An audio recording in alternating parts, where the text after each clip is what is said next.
Hello students and welcome back to our English slang video series. In this 25th video in our series, we're going to do two slang words in one video, but they're closely related, although different from each other. And these slang words are high key and low key. So we're going to talk about what they each mean, the slang words, how do we use them exactly, and some sentence examples to make it clear to you all where they fit in terms of English slang usage. You're going to hear these terms a lot, I believe, high key and low key, relatively new slang words in my view, but ones that you'll hear in kind of informal conversation. So my name is Ben with English from A to Z, and let's get started. What does high key and low key mean? So we're going to start with the definition of each slang word first. And again, they are similar to some degree in terms of emotional expression, expressing yourself, but different ways of doing so. Let's start with the definition of high key, which is loudly or obviously excited for the event or situation, thing to happen, and willing to tell someone fast. Like you can't wait to tell your friend, your family member, even your colleague at work. You're high key excited. You really want to tell the world about it without keeping it secret. And that's what leads us to the definition of low key, which is more slightly or more shyly or secretly excited for something to happen without giving away too many details. So they're similar. Like key being, there's no, you don't just say key. You don't say I'm key on something. You would say you're high key or low key in the slang parlance. High key is like loud, obviously excited, telling the world. Low key is like keep it on the down low, keep it between you and me, slightly or secretly excited. I'm excited, but I don't want to get too many details to you yet. I want to keep it low key, meaning I want to keep it on the down low, meaning I don't want everybody to know. I'll tell you. I'm excited, but I don't want to spread the word too much or too quickly. So those are the definitions of high key, meaning loud. Think of high key, you think of loud in your kind of not obnoxious, but you're being obvious about it. Low key is you're more, playing it under keeps a bit, telling a few people here and there, but you don't want to give away too many details.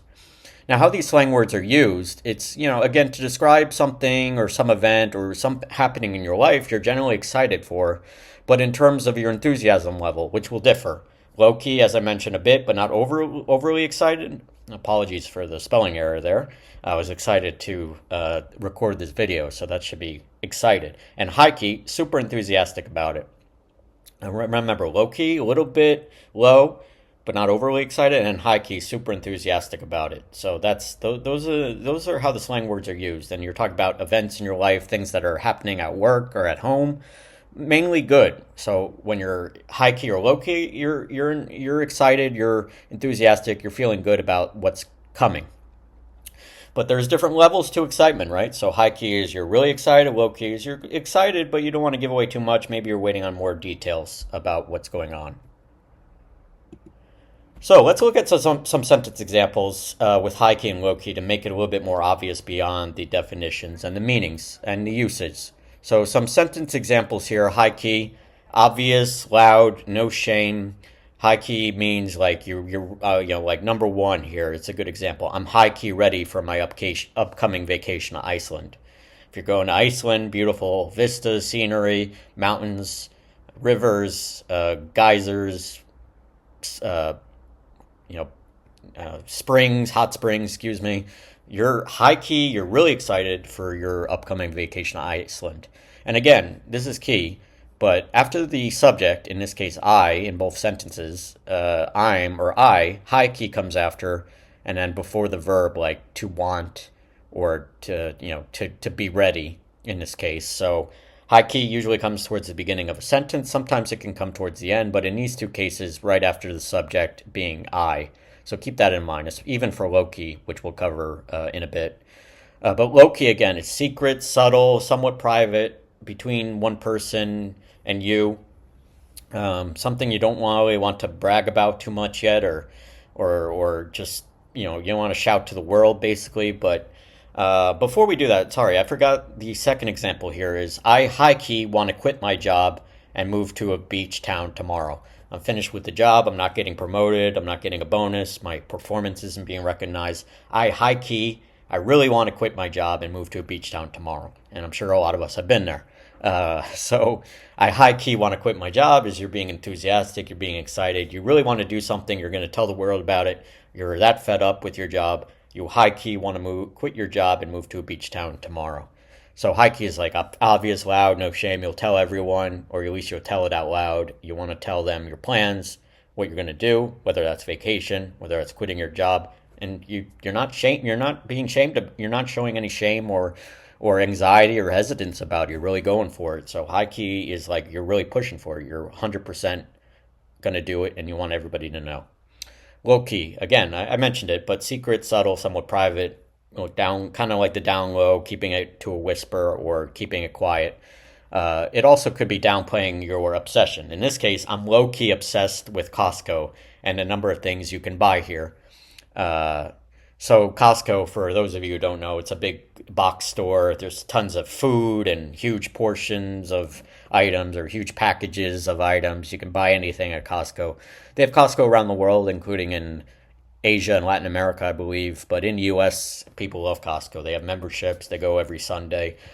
If you're low key, you're subtle about it. But if you're going to Costco every week, you're low-key obsessed with it. You don't talk about it, but you go there every week and you want to say, hey, I'm low-key obsessed with it because of the number of things you can buy there. So somewhat subtle, somewhat private, but your actions speak more than your words. If you're going to Costco every week, people will know you're low-key obsessed with it. Another one I like is I'm low-key freaking out about this job interview. A lot of us have been there, whether it's in English or another language. It's hard to communicate in a language in a job interview. That's something we help out with English from A to Z. So I'm low-key freaking out about this job interview. You want to keep calm and confident, but people are nervous. People can be nervous or anxious or worried about a job interview. It's normal to get the butterflies or be anxious about it. So I'm low-key freaking out about this job interview. I don't want them to know about it who are interviewing me, but I'm low-key, I'm nervous. I'm somewhat subtly, secretly nervous. So low key is just keeping calm, but you're recognizing your feelings. I'm low key and obsessed, or I'm low key freaking out. You could be nervous, but you don't want to shout from the rooftops that you love Costco, right? But you tell your friend, hey, I'm low key obsessed about this place. They got great hot dogs. Or number two, I'm low key freaking out about this job interview. I'm nervous. I'm anxious. I appear confident on the surface, but secretly I'm worried or I'm anxious. So that's how people can be with low key.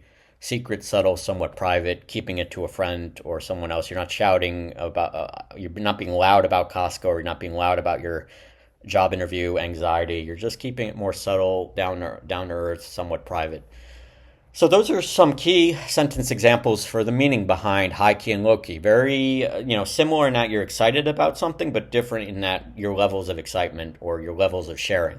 High key, you're telling everybody about your vacation, quitting your job. Low key, you're kind of telling, hey, I'm nervous, or I think I'm going to do well in this job interview, but I'm not sure. Or, hey, I'm here every week. I'm low key obsessed with this place. So you keep it on the down low about your shopping habits, but people will know based on how much they see you at Costco, how much you really like it.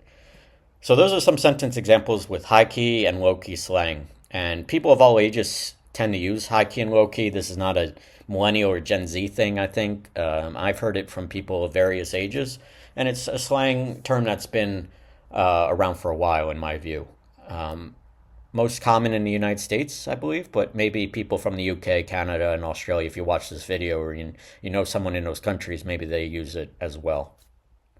So thank you so much for watching. I love these English slang videos. That is our 25th. We've done a lot. I think there's a bunch more I hope to do. I love this series in part of our English expressions video series. Check out our other great YouTube videos, please, from learning the entire English alphabet from A to Z to fixing your sentence pronunciation errors to improve your English grammar. Please hit the like button if you enjoyed this video. If you learned something, I do appreciate it. Hit the subscribe button below to follow us here on our English from A to Z YouTube channel. If you have any questions for me or would like to subscribe to our official newsletter, go to our website at www.englishfromatozcom.com/newsletter. Thank you all again, and see you all soon for another English slang video. Take care now. Bye-bye.